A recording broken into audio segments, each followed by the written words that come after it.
The masculine world is hyper competitive. This is another thing most people don't understand. It's hyper competitive out here. All the women want a few men at the top.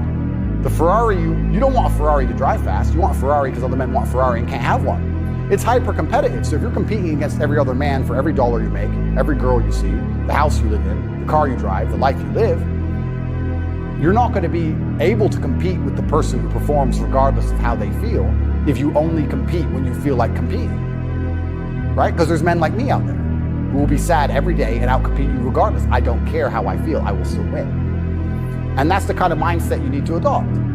So I don't, when a man You've got a job to do. Stop whining, go to work. Completely. I agree. Completely. Feeling depressed is real. Yeah. Depression as a disease, I do not subscribe to. The idea, I believe, that if you feel depressed, something is depressing you, and you should try your best to fix it. You should take control of your life and do your best to fix it. The idea, but they don't say that. They don't talk that. They say depression like it's this magic thing that comes out the sky and it gets in your brain, you're sad no matter what. There's nothing you can do about it and you need to only take pills. And I think that's a very bad way to look at the world, and that's a bad idea to subscribe to. And if you start to feel depressed, let's say your girl leaves you and you start to feel depressed, but you believe in the idea of depression, you're now going to start diagnosing yourself as clinically depressed, self-hypnosing yourself into hypnotizing yourself into being clinically depressed. And it's amazing how you can speak things into existence.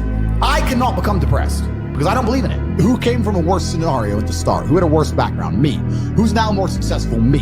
Who's happier? Me. Who smiles more? Me. Who sleeps easy at night? Me. Why the fuck would I want to think like you?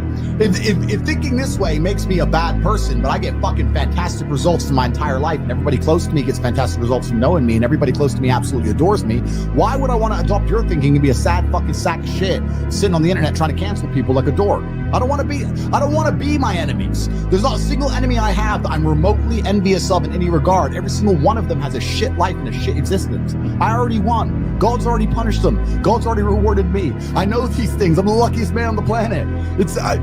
You have to say these things and you have to truly believe them. If you construct a mindset that allows you to be as competent as possible, as opposed to feel any different or feel better, then you're going to naturally come to the conclusions I've come to. You're as competent as possible if you believe you can affect absolutely everything about your life. You're as competent as possible if you believe absolutely everything that's happened to you, whether good or bad, is completely your fault. You're as competent as possible if you believe the bad things that happen to you are going to allow you to work harder and become even better. When bad things happen to me, the first thing out of my mouth is good. Good. Andrew, they took $10 million out of the bank because they canceled you.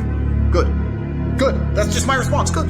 If you live a depressive life, you're going to feel depressed. If you lived my life, you wouldn't feel depressed. So now you know what to fucking do. Now you're either going to get up and do it, or you're going to sit there and stay depressed. And that's why these people are so desperate to defend the idea that depression can't be solved. When you tell the world that depression can't be solved, what you're doing is absolving yourself from all responsibility. I no longer have to stand up and work hard and try and be something because it doesn't matter how hard I work because I'll be depressed anyway. They know that's a lie. They're just trying to fake. They're being ignorant on purpose to avoid doing the hard work. That's all it really is. As a man, you're born with no inherent value. You have to become important. You have to go through some pain or go through some suffering to make people care about you. Otherwise, you're not going to matter. And when I say this about the difference between men and women, they think I'm attacking females. Absolutely not. I'm not attacking women. I'm just saying that a woman can wake up, put makeup on, go to the club, go to the party, and still be a jewel. She still exists. People still want her. As a dude, if you walk into the party and you put no effort into your life, nobody gives a shit. Nobody gives a shit about you. And every man out here knows. And one of the great things about the masculine journey and masculinity is that we've all lived a semi-similar story.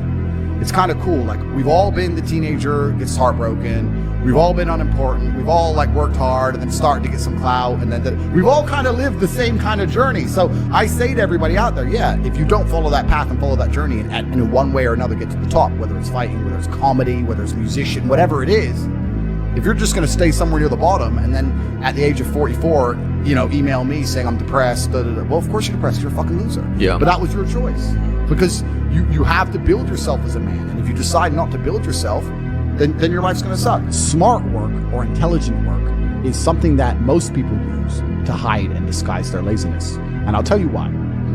Because if you're not a lazy individual, the first thing you do is you dedicate your entire life to work. Like I just said, every gym session I go to is work. Every car I drive is work. I'll film it. I'll use it. Whatever it is. Every single thing I do inside of my existence is work. Once I've used all of my human time, every single waking second of every single day, and I now have a pile of work I can no longer complete, then I look to streamline. Then I go, okay, I've been awake for 17 hours and my work isn't finished. I need to find a more efficient way to get my work That's when you start being smart and efficient. But until all of your time is used, smart and efficient is a disguise for laziness. It's bollocks, right? Fuck that off. You don't need to be smart or efficient. You need to fucking work. There's still a sense of satisfaction knowing you were forward thinking enough to try your absolute best. Like I have people who are after me, right? If they catch me and I end up getting, for example, heaven forbid, I feel happy. I had a 7-man security team and an armored car and I did my best. Like took the precautions. Yeah, but if I'm just walking around like a dummy and then they get me, then it's a different scenario, right? So it is what it is. You have to self-reflect, and I think that reading's great, but if you take some time to look, I get this all the time. People say, "Oh, my girl left me." Why? I don't know. She just left. What do you mean you don't fucking know? Think about it. Why did she leave you? Oh, because she wanted If you think long enough, you'll realize it's because of you. You were not important enough to make her not want to leave. You can sit and say what she did and what she wanted, blah, blah. It's because you couldn't keep her. Because I could have kept her, so you couldn't. So it's your fault, and you're not self-reflecting. And then you're going to go into your next relationship, and because you didn't self-reflect and you haven't grown, you haven't done anything, guess what's going to happen? She's going to leave you again. I do not believe in things that take away power from me. I only believe in things that make me more powerful as an individual. Now, I cannot deny that feeling depressed is real, because every single human on the planet sometimes feels depressed. Feeling depressed is real, but being a depressive or having depression is something else. I accept that if I do feel depressed, or I do feel sad, or I do feel negative, which is actually very rare for me, but if it does ever happen, I understand I'm human and it's an emotion I'm going through and it will pass. People who have depression believe that they have a disease that can't be fixed and can't be cured. You are handing your power away. You're giving your power to an outside source, and you're saying that I have no control over this. It doesn't matter what situation you're in. You need to at least believe you have some degree of control. When I say depression isn't real, I'm not saying you don't feel depressed. I'm saying that you can fix it. It's not a disease that you caught from the sky. You can fix it by taking control of your own mind. Why would I see somebody as my equal? Why would I sit there and see you as my equal when I've suffered my entire life to be valuable, and you've refused to suffer and just sit around on your ass all the time? Good. When I've gone through endless pain to be the man I am, and then you just sit there and talk like we're equals. We're not equals. I've been through shit. You decided not to go through shit. That's fine. That was your life decision. That's your prerogative. Yeah. But you have to live with those decisions.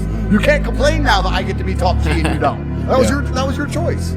Yeah. So it's kind of, that's the thing about being a man, and that's what I was saying to the kids. It's like, look, you need to get up, and it's going to be very, very difficult. The world's getting harder and harder, especially for men. It's all clout, it's all status, there's no way you're going to matter unless you get up and you work extremely hard. Life teaches you a lot, and I think a lot of people are not very self-reflective of their own lives. I don't think, you can read a book and that's great, but I think if you're living an interesting life, if you were to take half an hour a day to actually sit and go, okay, what good has happened to me today, and what bad has happened to me today? Why have those things happened, and how can I prevent them from happening again? Most people don't, that kind of crap doesn't even cross their minds. Like every day, I will sit at the end of the day and go, what bad has happened to me today? How did that happen? Did I get caught slipping was I on the street and some guys come up to me and it could have been a dangerous situation? Like, how could I genuinely have improved my reality? And you can self-reflect and teach yourself everything. But that's total ownership of your life, isn't it? But you have to have.